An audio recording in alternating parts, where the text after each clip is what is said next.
There's an escalating showdown between the two ends of Pennsylvania Avenue, and both sides are digging in their heels. The chairman of the U.S. House Judiciary Committee says it has today taken a grave and momentous step. Lisa Desjardins begins our coverage of the mounting clash over access to the entire Mueller report. Today, power moves in an escalating fight between branches. Judiciary Committee will please come to order. House Democrats called a rare hearing, the first step toward holding the Attorney General in contempt of Congress. Judiciary Chairman Jerry Nadler pointed to refusals to testify or to hand over an unredacted Mueller report. The Trump administration has taken obstruction of Congress to new heights. Simultaneously, the Trump administration made its own statement. The Department of Justice sent Nadler a letter saying the contempt vote was unnecessary and that the president is exerting protective executive privilege over the documents Democrats want, meaning the agency will not turn them over. That raised already heated temperatures at the Capitol. I can only conclude that the president now seeks to take a wrecking ball through the Constitution of the United States of America. For the first time in the history of the United States, a president is now exerting executive privilege over every aspect of life. Unfortunately, we have an administration that is choosing to have a temper tantrum that is designed to accomplish one thing. And that one thing is to never let the real facts of the Mueller report come to light.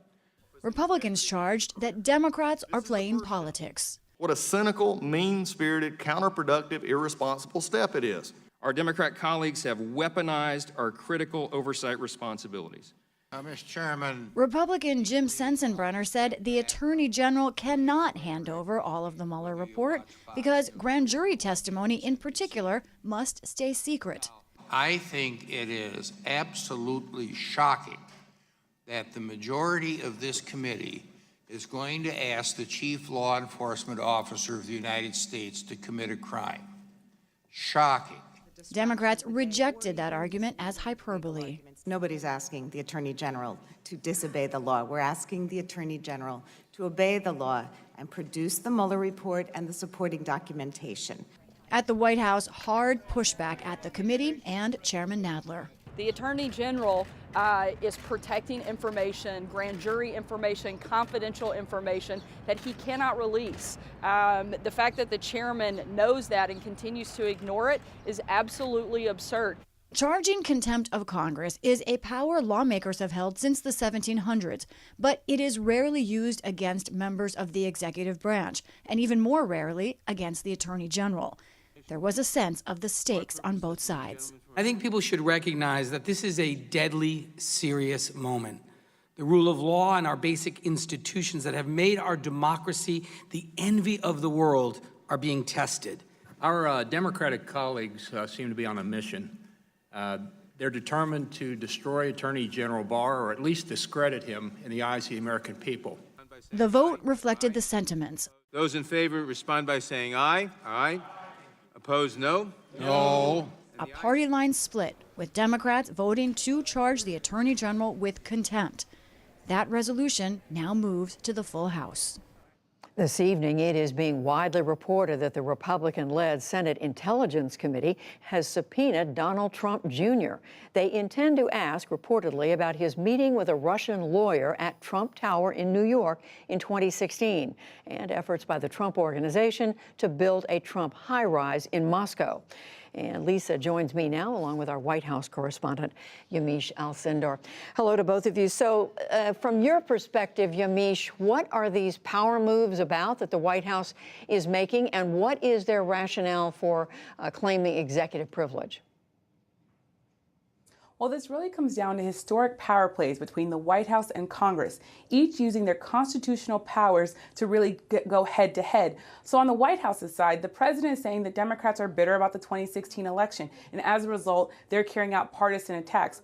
Democrats, of course, say they're just going and doing oversight over the president, that he should be held accountable. When it comes to exerting executive privilege, the White House has two rationales for this. The first is that they say the materials that Congress wants are actually illegal to release. They say that there are issues with law enforcement sources, intelligence sources, and also grand jury material. The other thing that White House aides have been telling me today, the White House wanted to exert executive privilege before the hearing because they wanted to protect Attorney General Bill Barr. They say that it's going to be harder for him to be held in contempt if the president is exerting executive privilege. So this is really about the White House trying to have Bill Barr's back. And Lisa, you're talking to everybody on the Hill. What are they saying? What are Democrats saying this is all about? And why do they reject the president's claim of executive privilege? That's so interesting about protecting the Attorney General, because Democrats believe that the president already waived executive privilege here by allowing this testimony in the first place to Robert Mueller. They said that's when he should have claimed executive privilege, not now. So they say that that's not an argument that they can put stock in. They also say that this is about more than what's happening. And increasingly, Judy, I feel not just tension, but a larger concern from Democrats. They see a potential erosion of checks and balances. I talked to Representative Debbie Mucarsel-Powell from Florida. She's an immigrant from Ecuador, and she told me that she was thinking about South American dictators and how one small kind of erosion in checks and balances can hurt a democracy. And so back to you, Yamiche. Where does this go from here, and what is the White House saying about, you know, some of the Democrats calling this a constitutional crisis? Well, the battle between White House and Congress is just getting started. On the issue of contempt, the DOJ put out a very strong statement today saying that that Attorney General Bill Barr should not be bullied into releasing information that he thinks is illegal. Then you're moving on to the idea of executive privilege. There's this idea that there might be pushback between Robert Mueller and Don McGahn, the former White House counsel, to testifying before Congress. The White House is saying that's separate issues and that they haven't made a determination on whether or not they would allow that to go forward. But I was talking to a White House source today. That person said that the White House has already told Don McGahn not to turn over any documents to Congress because of issues of executive privilege. Then, of course, this idea, there's a broadening it out. Don Jr. being subpoenaed by the Republican-led Senate Intelligence Committee really goes to the heart of this idea that Congress might now start having fights between the president's own party and his son. And then lastly, this idea of constitutional crisis. I put the question directly to Sarah Sanders today and said, what do you make of the fact that there are people saying that the president's edging the country closer and closer to a constitutional crisis? She said Democrats are the ones overstepping and that the president is on firm legal grounds here. So she's backing up the president as Democrats are, of course, sounding the alarm. It's two totally different, completely opposite sets of argument. Right. So, Lisa, we see the Congress moving closer to a full House vote on this question of contempt. Historically, does that mean the House is likely to get what it wants? It's complicated, Judy. What ends up happening in these cases, as I reported, executive branch contempt of Congress is very rare. We've seen a couple of cases in recent years, one, White House counsel Harriet Miers under George W. Bush, and then Attorney General Eric Holder under President Obama.